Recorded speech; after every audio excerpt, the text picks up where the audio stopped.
A lot of us have heard, maybe even told the joke about treat me like a mushroom, leave me in the dark. But how many of us have had a chance to go into a mushroom farm and see really how mushrooms are grown? Thanks to Scott Engelbrecht at JM Farms in Miami, Oklahoma. That's what we're doing here on Grounded by the Farm. Hope you enjoy it. So these are, Cremini mushrooms. okay. So we don't grow them any differently than a white mushroom. The exact same growing process. The only difference is this is just a different strain. Generally with the brown strains, you don't get quite the yield that you would out of a white. The brown strains are, as a general rule, a little bit more closely related to the wild strain. And so they're not quite as prolific yield-wise. This is a pretty big room. Pretty big room. This has just under 6,000 square feet of growing space. And in this room, we'll pick about 35,000 or so pounds of mushrooms. So how fast does it go from the spawn being put on the bed to mushrooms this size? So from spawning to this stage is about a month. We have a 2-week, 14-day spawn run, which is where we grow that. And I can kind of show you in here what that looks like. So you got compost at the bottom. This is all the mushroom compost. And then on top of that, you have a layer of peat moss. You can see that black area there. Yeah. So the nutrients all come out of the compost. Yeah. The peat moss, I wish I could tell you exactly what that does. Nobody really knows, but there's a lot of theories as to why you need that peat moss. We won't get into all that, but the peat moss layer, the mycelium grows through the peat moss layer. About 5 days after we case, then we'll flush the room. So we change the environment in the room, which tells that mushroom mycelium that it's time for it to reproduce. Yeah. And when it reproduces, it makes the mushroom. Wow. So what the mushroom is, if you look at it like an apple tree, all of this down here is the tree, and the mushroom is the apple. All we're picking is the fruit off of the tree. So this is about a month from the time we plant to get to the stage that we are now. So do they grow at different rates then than the buttons? They don't. To get to this stage, no. What does happen though is once this mushroom gets to this stage, that mushroom's going to double in size every 24 hours. That's what I was thinking. Double in size in 24 hours. So Because I was this thinking, mushroom here by tomorrow will be the size of that mushroom. wow.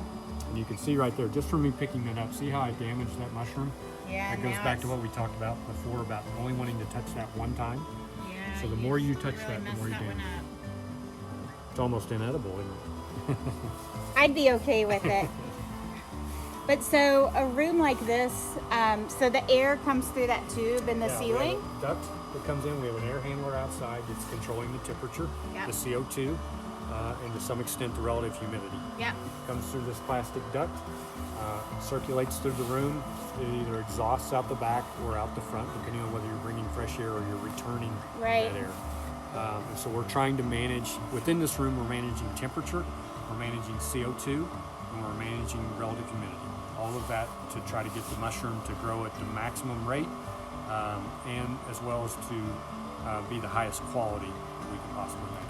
And then the bins here, these are the type of bins people would normally harvest into? Yes. With a table, they bring in, do Right. they have a So- roller table? So they've got a rack that they'll Yep. hook on the side of the bed. Yeah. So this would be a lug. This is where we pick our bulk product. We also pick directly into a box. Okay. We'll pick directly into the tills, the retail tills. Yep. These is what we would use for product that we would maybe slice. So we'll take that lug over to our foods plant. We'll dump it into a slicer, we'll slice it up, and then put it into another container, depending on what that is. So. And God help you, I think I'm noticing things. So this bed looks pretty darn full. Right. These beds look like maybe they've already had some picked out of them Actually, it's or something, if or you look, there's something that's a little bit different with the, this bed. yeah, If you that's look what on- I was looking at. All the Yeah, black so has been torn. I think what happened with this one, if I just look at it, I think why it's different is the casing layer was applied a little bit wetter. If you look at this, there's a little more chop, we call it, a little more lumpiness to that layer. Yeah. And when it goes on a little wetter, it's kind of delayed the growth Okay. a little bit. It's still going to produce, but it's delayed that growth, and the mushrooms are a little bit deeper in their process. Same with this one over here. So we try to get this And room some of at- these look really big. So you were Yeah. telling us the portobellas can be up would to be 5 inches spaced in diameter. out really far on this, right? Right. So this would be a little bit more what you would see on a portobello tray. So you can see how you got a lot more space, and there's a few more big mushrooms than what you Yeah. have on the others. So we try to give them room to grow because they I need. see some really big ones back there. Yeah. So Kinda they need getting lots excited. of room to grow to be a portobello. And these trays, you just use these things over and over again? Over. We've got about 30,000 of these in our system. We build those all here. We have the boards cut. They're oak, just a rough sawn oak. We use that, number one, because it's plentiful, Yeah. but also we don't want any kind of chemicals, so it's not treated. There's nothing like that. It's just a raw oak wood. We build those, we repair those. We get about 8-year lifespan out of them, so we're constantly Oh, yeah. making new ones all the time. We'll make 3,000 or so, 4,000 of these each year. Some of these mushrooms look like they really want to go home. Like they're throwing themselves over the side. Believe it or not, I've actually seen where we've had mushrooms growing so fast and they were so dense that I've been standing in a room and they've been jumping off of the bed. They're pushing each other off of the bed. And it's really weird when that happens. But I've seen that. And I've seen time-lapse photography where the mushrooms will kind of, as they grow, they kind of push each other around to make Yeah. room. It's really interesting how much they move on that bed as they're growing, trying to find Well, it space looks to like grow. they're all kind of in the same place. Like, I mean, like some of them look like they're sharing the same Right. stem almost. Like Right, and sometimes that you'll little get weird like a group. cluster, right? And those are not ideal.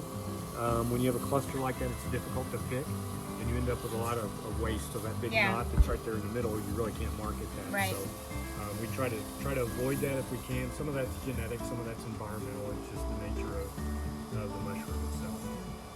I am dumbfounded. Even though I've been here before, I'm still amazed. Yeah. And the humidity is the humidity being tested like inside the room in a few so places, this little box or right here. So this box, called a third house, is pulling air. It's got a little fan here. It's pulling air. There's 2 probes. This one's got a little sock on it. It's got a little water reservoir. So you got a wet and a dry bulb. okay, And that's measured the difference in temperature between the wet bulb and the dry bulb. The dry bulb is just measuring the ambient air temperature. The wet bulb is measuring the evaporative cooling. Huh. So that difference between your wet and dry bulb, you do a calculation, the computer does a calculation, tells you what your relative humidity is in that room. And then we manage that, whatever relative humidity we set that at, the computer will manage that through cooling it, heating Yeah. it back up. And then we also, this measures our CO2, that little flashing light right there. yeah. That's an infrared, it's got a little infrared measuring device, and it's measuring the CO2 in the room. I'm your host, Janice Person, and appreciate your joining us this week. Don't forget to look in the app for the podcast, Grounded by the Farm. We're in Apple, Google, Spotify, and a bunch of other places. Check us out there, or come over to our website, groundedbythefarm.com. You'll find videos like this one, blog posts, as well as those podcast episodes. Thanks so much, and don't forget to hit the subscribe.